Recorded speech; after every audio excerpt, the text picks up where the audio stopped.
ರಣಬಿಸಿಲು ಕುಡಿಯೋ ನೀರಿಗಾಗಿ ಹಾಹಾಕಾರ. ಒಂದು ಬಿಂದಿಗೆ ನೀರಿಗಾಗಿ ಕಿಲೋಮೀಟರ್ ಕಾಲ್ನಡಿಗೆ. ಜೀವ ಜಲಕ್ಕಾಗಿ ಪರದಾಟ. ಏನ್ ಮಾಡ್ತಿದ್ದೀರಾ ಅಧಿಕಾರಿಗಳೇ? ದಲಿತರಿಗಿಲ್ಲ ಜೀವ ಜಲದ ಸ್ಟೋರಿ ಇದು.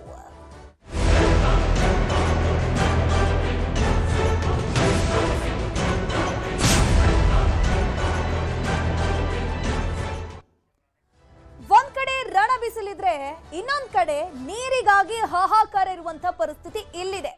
ಕಲಬುರಗಿಯಲ್ಲಿ ಕುಡಿಯೋ ನೀರಿಗಾಗಿ ಜನರು ಪರದಾಟವನ್ನು ನಡೆಸ್ತಾ ಇದ್ದಾರೆ. ರಣ ಬಿಸಿಲು ಒಂದ್ ಕಡೆ ಆದ್ರೆ ಇನ್ನೊಂದ್ ಕಡೆ ನೀರಿಲ್ಲ. ಕುಡಿಯೋಕ್ಕೂ ಕೂಡ ನೀರಿಲ್ಲದಂತಹ ಪರಿಸ್ಥಿತಿ ಅಲ್ಲಿನ ಜನರಿಗೆ ಕಾಡ್ತಾ ಇದೆ. ನಂದಿಹಳ್ಳಿ ಗ್ರಾಮದ ದಲಿತ ಬಡಾವಣೆ ಜನರಿಗೆ ಜಲ ಸಂಕಟ ಎದುರಾಗಿದೆ. ಪ್ರತಿ ವರ್ಷ ಬೇಸಿಗೆಯಲ್ಲೂ ಕೂಡ ನಂದಿಹಳ್ಳಿ ಜನರ ಪೇಚಾಟ ಇದು. ಪ್ರತಿ ವರ್ಷವೂ ಇದೇ ಸಮಸ್ಯೆ. ಒಂದು ಬಿಂದಿಗೆ ನೀರಿಗಾಗಿ ಕಿಲೋಮೀಟರ್ ಗಟ್ಟಲೆ ಕಾಲ್ನಡಿಗೆಯಲ್ಲಿ ಇವರು ಹೋಗಬೇಕು. ಇಷ್ಟು ದೊಡ್ಡ ಮಟ್ಟದಲ್ಲಿ ಸಮಸ್ಯೆಗಳಾದರೂ ಕೂಡ ಯಾವೊಬ್ಬ ಅಧಿಕಾರಿಗಳು ಜನಪ್ರತಿನಿಧಿಗಳು ಇತ್ತ ಕಣ್ಣೆತ್ತಿ ಕೂಡ ನೋಡಿಲ್ಲ. ರಾಜ್ಯದಲ್ಲಿ ಅತಿ ಹೆಚ್ಚು ಬಿಸಿಲು ಕಲಬುರಗಿ ಜಿಲ್ಲೆಯಲ್ಲಿ ದಾಖಲಾಗ್ತಾ ಇದೆ. ಪರಿಸ್ಥಿತಿ ಹೀಗಿರುವಾಗ ಜಿಲ್ಲೆಯ ಹಲವು ಹಳ್ಳಿಗಳಲ್ಲಿ ಹನಿ ನೀರಿಗಾಗಿ ಜನ ಪರದಾಡುವಂತಹ ಪರಿಸ್ಥಿತಿ ಅಲ್ಲಿ ನಿರ್ಮಾಣ ಆಗಿದೆ. ನೆತ್ತಿ ಸುಡುವಂತಹ ಬಿಸಿಲನ್ನು ಕೂಡ ಲೆಕ್ಕಿಸದೆ ಪುಟಾಣಿ ಮಕ್ಕಳ ಸಮೇತ ಕಿಲೋಮೀಟರ್ ಗಟ್ಟಲೆ ಮಹಿಳೆಯರು ವಯೋವೃದ್ಧರು ನೀರಿಗಾಗಿ ಪರದಾಡುವಂತಹ ಪರಿಸ್ಥಿತಿ ಅಲ್ಲಿ ನಿರ್ಮಾಣ ಆಗಿದೆ. ಈ ಕುರಿತ ಒಂದು ವರದಿ ಇಲ್ಲಿದೆ.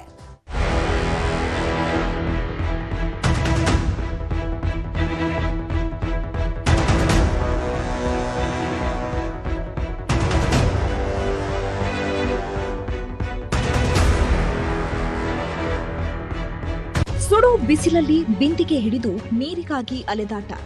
ಇನ್ನೊಂದೆಡೆ ಪುಟಾಣಿ ಮಕ್ಕಳ ಸಮೇತ ಕುಡಿಯೋ ನೀರಿಗಾಗಿ ಮಹಿಳೆಯರ ಸಂಕಷ್ಟ. ಈ ದೃಶ್ಯಗಳು ಕಂಡುಬಂದದ್ದು ಕಲಬುರಗಿ ಜಿಲ್ಲೆಯ ಜೇವರ್ಗಿ ತಾಲೂಕಿನ ನಂದಿಹಳ್ಳಿ ಗ್ರಾಮದಲ್ಲಿ.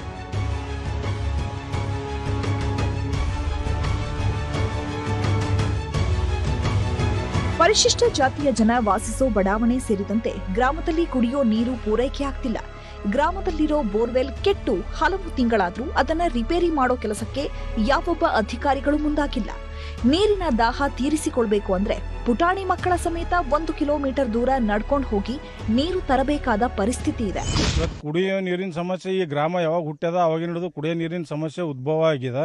ಈ ಬೇಸಿಗೆಗಾಲ ಬಂದಾಗ ಏನಪ್ಪಾ ಅಂತಂದ್ರೆ ಇದ್ದದೇ ಒಂದು ಬೋರ್ವೆಲ್. ಆ ಬೋರ್ವೆಲ್ ಮುಖಾಂತರ ಇವತ್ತು ದಲಿತರ ಓಣಿಗೆ ಏನಪ್ಪ ಅಂದ್ರೆ ಅದು ಒಂದು ಬೋರ್ವೆಲ್ ನಿಂತು ನೀರು ಸಪ್ಲೈ ಆಗ್ತಾವ. ಇನ್ನೊಂದು ಬೋರ್ವೆಲ್ ಏನಪ್ಪ ಅಂದ್ರೆ ಅರ್ಧ ಊರಿಗೆ ನೀರು ಬರ್ತಾವ, ಅರ್ಧ ಊರಿಗೆ ನೀರು ಬರಲ್ಲ. ಇವತ್ತು ಗ್ರಾಮ ಪಂಚಾಯತಿ ಸಿಬ್ಬಂದಿದವ್ರಿಗೆ ಪಿ ಡಿ ಅವ್ರಿಗೆ ನಾವು ಕರೆ ಮಾಡಿ ಮತ್ತೇನಪ್ಪ ಗ್ರಾಮೀಣ ಕುಡಿಯುವ ನೀರು ಯೋಜನೆ ಅವ್ರಿಗೆ ಕರೆ ಮಾಡಿದೆವು. ಇವತ್ತು ಜಲಜೀವನ ಮಿಷನ್ 50 ಲಕ್ಷ ರೂಪಾಯಿ ಏನಪ್ಪ ಅಂದ್ರೆ ನಂದಿಹಳ್ಳಿ ಗ್ರಾಮದಲ್ಲಿ ಬೋಗಸ್ ಬಿಲ್ ಎತ್ಕೊಂಡು ಹೋಗ್ಯಾರ. ಮನೆಗೆ ಏನದ ನಲ್ಲಿ ಕೂಡಿಸ್ಯಾರ, ಒಂದು ಹನಿ ನೀರಿಲ್ಲ. ಇವತ್ತು ಅತಿ ಶೀಘ್ರದಲ್ಲಿ ಏನಪ್ಪ ಅಂತಂದ್ರೆ ಈ ನಂದಿಹಳ್ಳಿ ಗ್ರಾಮಕ್ಕೆ ಒಂದು ಶಾಶ್ವತವಾಗಿ ಕುಡಿಯೋ ನೀರಿಂದ ಏನಪ್ಪ ಅಂದ್ರೆ ಪರಿಹಾರ ಮಾಡ್ಬೇಕಂತೇಳಿ ನಾವು ಮಾಧ್ಯಮದ ಮೂಲಕ ವಿನಂತಿಸ್ಕೊಳ್ತಾ ಇದ್ದೀವಿ. ನೀರು ನಮ್ಮ ತಿಪ್ಪಲಾದ್ರಿ, ನಮ್ಮ ಹರಿಜನ ಮಂದಿಗೆ ನೀರಿಲ್ರಿ. ಇಲ್ಲಿಗೆ ಬರ್ಬೇಕು ನೋಡ್ರಿ ಅಪ್ಪ. ನಮ್ಮ ವಯಸ್ಸಾಗ್ಯದ, ನಮಗೆ ತರೋದಾಗಲ್ಲ, ಕಣ್ಣು ಕಾಣಂಗಲ್ಲ. ವಯಸ್ಸು ನಮಗೇನಿಲ್ಲ ನೋಡ್ರಿ. ನೀರಿಂದ ಒಂದು ಬೋರ್ ಮನೆ ಮುಂದೆ ಬೋರ್ ಹಾಕಿದ್ರು ಅವು ನೀರು ಬರಲಿಲ್ಲ, ಏನಿಲ್ಲ, ಹೋಗಿಬಿಟ್ರಿ ಅವರು. ನಾಳೆ ಕುಂದಿರ್ಸ್ಯಾರ, ನೀರು ಇಲ್ರಿ. ಮಳೆಕಾಲ ಬರಲ್ಲ, ನಿಂತೀನಿ ಚಕ್ರ ಬರ್ಲಕತ್ತದ.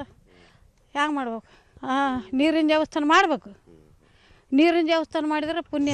ಇದು ಬರೀ ನಂದಿಹಳ್ಳಿ ಗ್ರಾಮಸ್ಥರ ಪರಿಸ್ಥಿತಿ ಅಲ್ಲ. ಆಳಂದ, ಜೇವರ್ಗಿ, ಚಿಂಚೋಳಿ ಹಾಗೂ ಅಫ್ಜಲಪುರ ತಾಲೂಕಿನ ಹಲವು ಹಳ್ಳಿಗಳಲ್ಲಿ ಕುಡಿಯೋ ನೀರಿನ ಸಮಸ್ಯೆ ಇದೆ. ಆದರೆ ಕಲಬುರಗಿ ಜಿಲ್ಲಾ ಪಂಚಾಯತ್ ಅಧಿಕಾರಿಗಳು ಮಾತ್ರ ಜಿಲ್ಲೆಯ 30 ಹಳ್ಳಿಗಳಲ್ಲಿ ಮಾತ್ರ ಕುಡಿಯೋ ನೀರಿನ ಸಮಸ್ಯೆ ಇರೋದಾಗಿ ಸರ್ಕಾರಕ್ಕೆ ವರದಿ ನೀಡಿದೆ. ಹಳ್ಳಿ ಜನರ ನೀರಿನ ದಾಹ ತೀರಿಸದ ಅಧಿಕಾರಿ ಮತ್ತು ಜನಪ್ರತಿನಿಧಿಗಳ ವಿರುದ್ಧ ಜನ ಹಿಡಿಶಾಪ ಹಾಕ್ತಿದ್ದಾರೆ.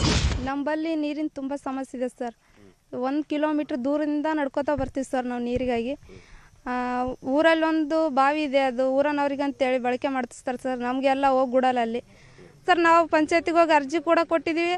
ಅವ್ರೇನು ಅದಕ್ಕೆ ರೆಸ್ಪಾನ್ಸೇ ಮಾಡ್ತಿಲ್ಲ ಸರ್. ನಾವು ಈಗ 3-4 ಸರಿ ಆಯ್ತು ಸರ್ ಅರ್ಜಿ ಹಾಕ್ತೀವಿ ಸರ್. ಅಂದ್ರೂ ಅವ್ರೇನು ಬಜೆಟ್ ಇಲ್ಲ, ನಮ್ಗೆ ಇದೇನೋ ತಲೆನೇ ಕೆಡ್ಸ್ಕಲ್ಲ ಸರ್. ಫಸ್ಟ್ ಆಫ್ ಆಲ್ ನಮ್ಮ ಊರಲ್ಲಿ ತುಂಬ ಸಮಸ್ಯೆ ಇದೆ ಸರ್. ಅಜಯ್ ಸಿಂಗ್ ಸರ್ ಬಂದು ನಮ್ಮ ಊರಿಗೆ ಒಂದು ಸತ್ತೆ ಭೇಟಿಯಾಗಿ ಇಂಥ ಎಲ್ಲ ಪರಿಸ್ಥಿತಿಗಳು ಕೂಡ ಸಮಸ್ಯೆಗಳನ್ನು ಬಗೆಹರಿಸಬೇಕಂತ ಕೇಳ್ಕೊತೀವಿ ಸರ್ ನಾವು. ಎತ್ತು ಏರಿಗಳಿದ್ರೆ ಕೋಣ ನೀರಿಗಿಳಿತು ಎಂಬ ಗಾದೆ ಮಾತಿದೆ. ಬೇಸಿಗೆ ವೇಳೆ ನೀರಿನ ದಾಹ ತೀರಿಸಬೇಕಾದ ಪಿಡಿಒ ಹಾಗೂ ಸಂಬಂಧಪಟ್ಟ ಅಧಿಕಾರಿಗಳು ಎಸಿ ರೂಮ್ನಲ್ಲಿ ಕಾಲ ಕಳೆದಿದ್ದಾರೆ. ಇನ್ನಾದರೂ ಅಧಿಕಾರಿಗಳು ಎಚ್ಚೆತ್ತು ನಂದಿಹಳ್ಳಿ ಜನರ ನೀರಿನ ದಾಹ ತೀರಿಸಲು ಮುಂದಾಗಬೇಕಿದೆ. ಅರುಣ್ ಕುಮಾರ್ ಕದಂ, ನ್ಯೂಸ್ 18 ಕಲಬುರಗಿ. ಅಲ್ಲಿನ ಪರಿಸ್ಥಿತಿ ಬಗ್ಗೆ ಮಾಹಿತಿ ನೀಡ್ತಾ ಹೋಗ್ತಾರೆ ನಮ್ಮ ಪ್ರತಿನಿಧಿ ಅರುಣ್ ಕುಮಾರ್ ಕದಂ ನೇರ ಸಂಪರ್ಕದಲ್ಲಿ ಜಾಯಿನ್ ಆಗಿದ್ದಾರೆ. ಅರುಣ್ ಕುಮಾರ್ ಕದಂ, ಕಲಬುರಗಿ ಬಿಸಿಲನಾಡು ಅಂತಾನೆ ಹೇಳಬಹುದು, ಇನ್ನೂ ಕೂಡ ಅಲ್ಲಿ ಹನಿ ಹನಿ ನೀರಿಗೆ ಪರದಾಟ ನಡೆಸಿದ್ದಾರೆ ಅಂತಂದ್ರೆ ನಿಜವಾಗ್ಲೂ ವಿಪರ್ಯಾಸದ ಸಂಗತಿ. ಈಗ ನಂದಿಹಳ್ಳಿ ಗ್ರಾಮದಲ್ಲಿ ಏನಿದೆ, ಈ ಒಂದು ದಲಿತರ ಬಡಾವಣೆಯ ಜನರಿಗೆ ಮಾತ್ರ ಈ ಸಮಸ್ಯೆ ಆಗ್ತಿರುವಂತದ ಅಥವಾ ಇಡೀ ಗ್ರಾಮಕ್ಕೆ ಇಂತಹ ಸಮಸ್ಯೆ, ನೀರಿನ ಸಮಸ್ಯೆ ಎದುರಾಗ್ತಿದೆಯಾ, ಹೇಗೆ?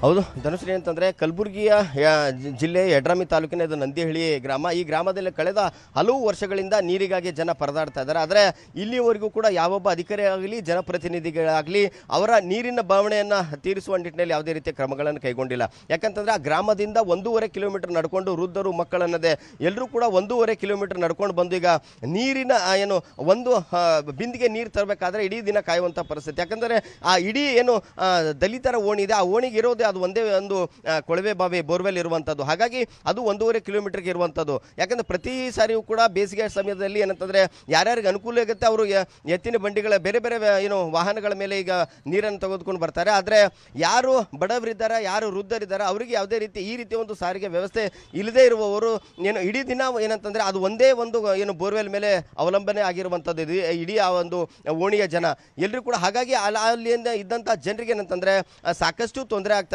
ಪ್ರತಿ ಬಾರಿ ಕೂಡ ಚುನಾವಣೆ ಬಂದಂಥ ಸಂದರ್ಭದಲ್ಲಿ ಜನಪ್ರತಿನಿಧಿಗಳು ಬರ್ತಾರೆ, ನಮ್ಮ ಅಹವಾಲನ್ನು ಅವ್ರಿಗೆ ಹೇಳ್ತೀವಿ.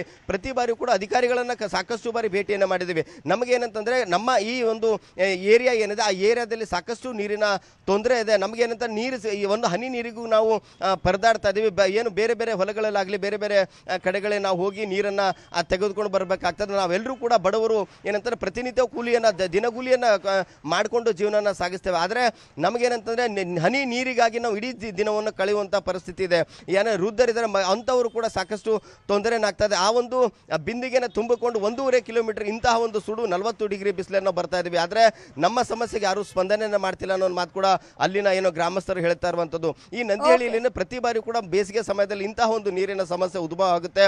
ಅಷ್ಟಾದರೂ ಕೂಡ ಏನಂತಂದ್ರೆ ಅಧಿಕಾರಿಗಳು ಮತ್ತು ಜನಪ್ರತಿನಿಧಿಗಳು ಸಾಕಷ್ಟು ಬಾರಿ ಏನಂತಂದ್ರೆ ಅವರ ಗಮನಕ್ಕೆ ತೆಗೆದುಕೊಂಡು ಬಂದಿವೆ. ಆದರೆ ಶಾಸಕರು ಕೂಡ ನಮ್ಮ ಸಮಸ್ಯೆಗೆ ಸ್ಪಂದಿಸ್ತಲ್ಲ ಅನ್ನೋದು ತಮ್ಮ ಅಳಲನ್ನು ತೋಡ್ಕೋರುವಂತಹದ್ದು. ಧನುಷ್, ಥ್ಯಾಂಕ್ ಯು ಅರುಣ್ ಕುಮಾರ್ ಕದಂ ತಮ್ಮೆಲ್ಲ ಮಾಹಿತಿಗಾಗಿ.